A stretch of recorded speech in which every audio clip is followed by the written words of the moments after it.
전도서 3장입니다.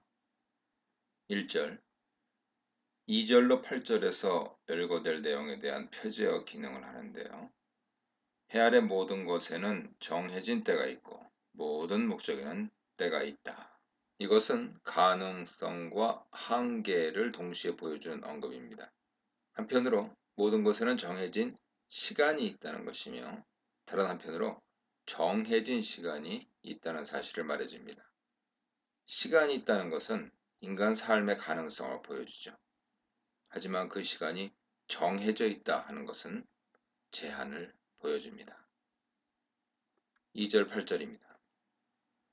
2절 전반절에서 가장 먼저 언급되는 시간은 날 때와 죽을 때입니다. 이것은 인간 삶의 시작과 마침을 보여주죠. 후반절에 심을 때와 심은 것을 뽑을 때도 씨뿌림과 추수의 대립과는 다른 식물 차원에서 삶의 시작, 마침을 보여줍니다. 이를 통해 전도자는 사람을 포함한 모든 생명체의 시작과 끝이 있음을 보여주죠. 이어지는 모든 시간이 이 관점 아래 조망될 수 있습니다. 3절 전반절에 죽일 때와 치료할 때는 무엇보다 예언자의 선포를 떠올리게 합니다. 여호와께서는 이스라엘과 열방을 치시지만 때가 되면 고치시죠. 3절 후반절에 헐 때와 세울 때도 마찬가지 관점에서 조망됩니다. 4절에서 열거되는 때는 다양한 차원에서 만나게 되는 인생 순간들을 생각나게 합니다. 출생에서 죽음에 이르기까지 애도와 기쁨의 순간이 있으며 슬퍼하거나 춤추는 때가 있습니다. 승리와 추수의 기쁨의 순간이 있으며 패배와 재앙을 경험하는 슬픔의 순간이 있습니다. 결혼과 출산의 축하와 환호의 순간이 있으며 이별과 죽음의 애도와 고통의 순간이 있습니다. 5절에 돌을 던져버릴 때와 돌을 거둘 때에 관해서는 다양한 해석이 있는데요. 돌을 제거하고 모으는 농부의 행동으로 보기도 하고요. 숫자를 세는 돌로서 장사할 때 셈을 세는 행동을 설명하는 것이라고 보기도 합니다. 어떤 이들은 유드라시 라빠의 견해를 따라서 성관계 맺는 것을 의미한다고 보기도 합니다. 어느 것도 확정적이지 않지만 후반절의 내용과 관련지어 볼 때 애정 표시 행위로 이해할 수 있습니다. 6절은 어떤 물건과 관련된 때를 묘사합니다. 어떤 것을 찾을 때가 있고 잃을 때가 있습니다. 또한 어떤 것을 지킬 때가 있고 어떤 것을 버릴 때가 있습니다. 7절 전반절은 표면적으로는 옷과 관련된 언급으로 보입니다. 하지만 찢을 때와 꿰맬 때는 죽일 때와 치료할 때의 대립이나 헐 때와 세울 때의 대립처럼 심판과 구원 또는 파괴와 회복의 다양한 상황에 적용될 수 있습니다. 7절 후반절은 말에 관한 언급입니다. 사람에게는 잠잠할 때가 있고 말할 때가 있습니다. 8절에서는 전반부에서 사랑과 미움의 감정에 대해 말하다가 후반부에서는 전쟁과 평화의 사회적 사건으로 주제가 바뀝니다. 그러나 두 상황이 지시하는 바는 서로 통합니다. 그것이 감정적 행동으로 나타나든 사회적 사건으로 드러나든 두 상황은 화해와 다툼의 양극을 보여주죠. 위에서 열거된 14쌍의 다양한 순간들은 인간이 살면서 애쓰는 수고의 전체를 보여주고 있는 듯합니다. 14쌍의 다양한 순간들은 완전수 열과 네 방위를 의미하는 사로 이루어져 있습니다. 14라는 숫자만으로도 사방으로 퍼진 전체를 의미한다고 말할 수 있죠. 네 방위를 언급함으로써 전 우주를 암시했듯이 14라는 숫자를 통해 인간이 경험하는 삶의 총계를 보여줍니다. 14가지 대립 요소들은 상호 배타적인 활동이죠. 이 요소들은 동시에 일어날 수 없습니다. 하지만 각 요소들은 한계를 가지고 있죠. 각각 정해진 때가 있습니다. 이것은 의미 없어 보이는 것에도 의미가 있다는 사실을 깨닫게 하며 인간 행동에는 늘 한계가 있다는 것도 깨닫게 합니다. 9절입니다. 우선 문체상으로 보면 9절은 시가 아니죠. 산문체입니다. 그러면서 앞에 열거한 내용을 마무리하는 마무리 발언입니다. 일한 사람이 자기가 수고한 것에서 얻을 유익이 무엇인가? 이 질문은 1장 3절에 해 아래서 하는 모든 수고 가운데서 사람을 위한 유익이 무엇인가 하는 것과 짝을 이루죠. 전도서 전체에서 중요하게 다루어지는 이른바 이트론, 유익함에 관한 질문입니다. 이 질문은 우선 인간이 할 수 있는 행동에서 얻을 유익의 가능성을 묻습니다. 그리고 유익이 있다면 그것이 무엇인가를 찾고 있습니다. 11절입니다. 전도자는 세 가지 깨달음을 말합니다. 첫째, 하나님이 하신 일입니다. 전도자는 하나님께서 인생들에게 주사, 애쓰게 하신 그 일을 보았다고 합니다. 이것은 1장 13절에서 말한 것과 유사하죠. 11절은 지금까지의 바람과 비교하면 놀랍습니다. 하나님은 모든 것을 그것에 대해 아름답게 하셨다. 여기서 모든 것이란 무엇을 가리킵니까? 10절에 그 일을 가리킨다고 말할 수 있지만 앞에 시간에 관한 시에서 열거한 모든 활동과 결과들을 가리킨다고 보는 것이 더 좋습니다. 일어나는 모든 일은 하나님께서 적절하게 만드셨습니다. 하나님께서는 인간의 마음에 영혼을 주셨습니다. 시간은 인간이 행동하고 알아차릴 수 있는 영역이죠. 더 넓은 영역이 있습니다. 영원입니다. 영원은 인간이 인지할 수 없는 영역이죠. 그 처음과 끝을 인간이 찾을 수 없습니다. 하나님께서는 모든 것을 제때 아름답게 하셨으며 시간을 뛰어넘는 영원을 인간의 마음에 두셨습니다. 모든 것이 하나님이 하신 일이요 하나님의 사건입니다. 12, 13절입니다. 전도자는 이런 신학 통찰을 통해 인간 삶에서 추구해야 할 인간학적인 결론을 도출합니다. 인간은 자신의 제한 속에서 하나님이 두신 영혼을 파악할 수는 없을지라도 기뻐하고 선을 행할 수 있습니다. 여기서 선을 행하는 것은 자기에게 좋은 것을 행한다는 것입니다. 그것이 구체적으로 무엇인가는 사람마다 다를 수 있죠. 하지만 주어진 시간 동안 기쁨으로 지내는 것이 중요합니다. 13절에서는 세 가지 사실, 먹고 마시며 수고함으로 낙을 누리는 것을 언급합니다. 이것이 하나님의 선물이라고 합니다. 이것은 2장 24절의 반복이지만 약간의 변화도 있죠.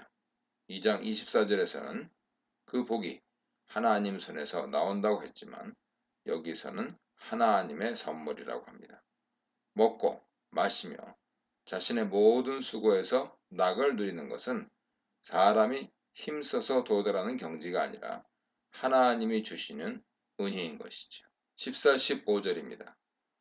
전도자의 세 번째 깨달음은 하나님의 완전하심입니다.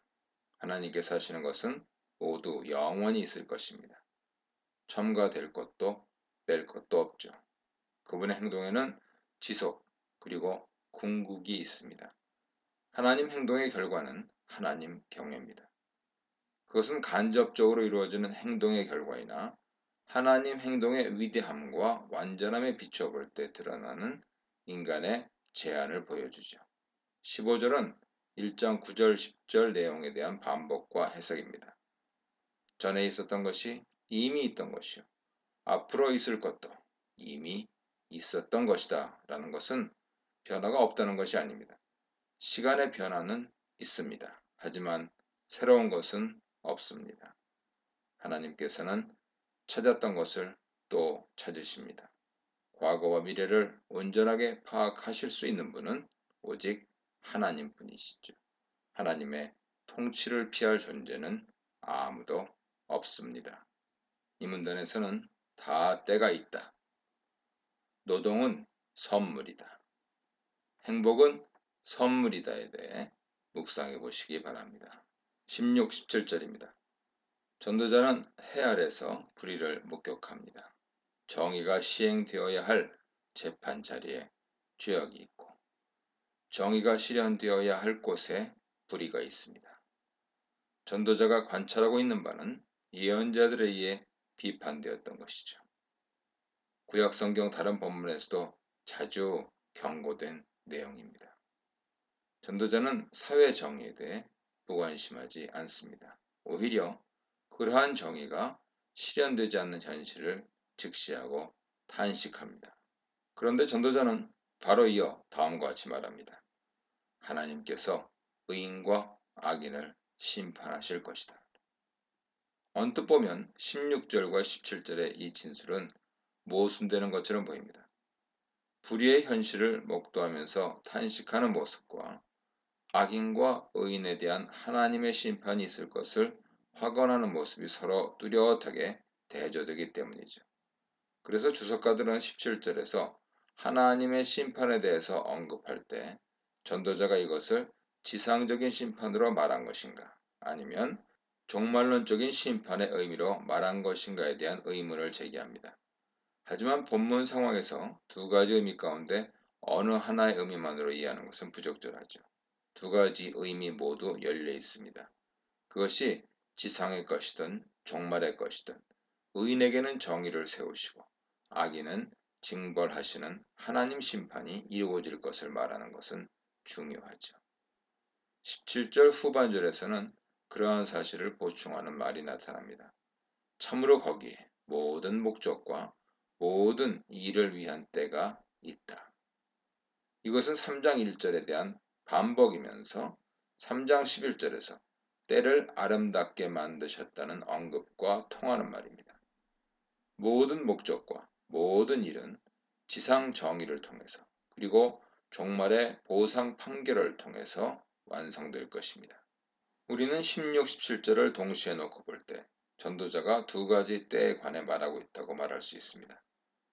1절로 8절에서 좋은 때와 나쁜 때, 전쟁 때와 평화의 때를 말했듯이 여기서 전도자는 정의의 때와 불의의 때가 있음을 보여줍니다.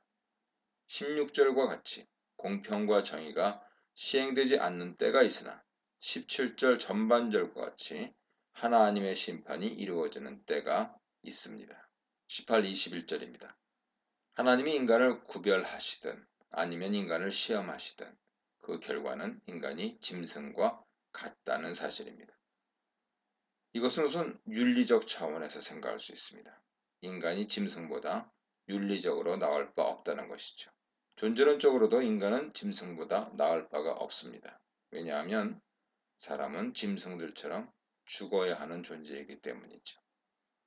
하나님이 사람을 구별하여 만드셨는데 짐승과의 뚜렷한 차이는 자신들이 짐승과 다를 바 없음을 깨닫는 데 있다는 것입니다.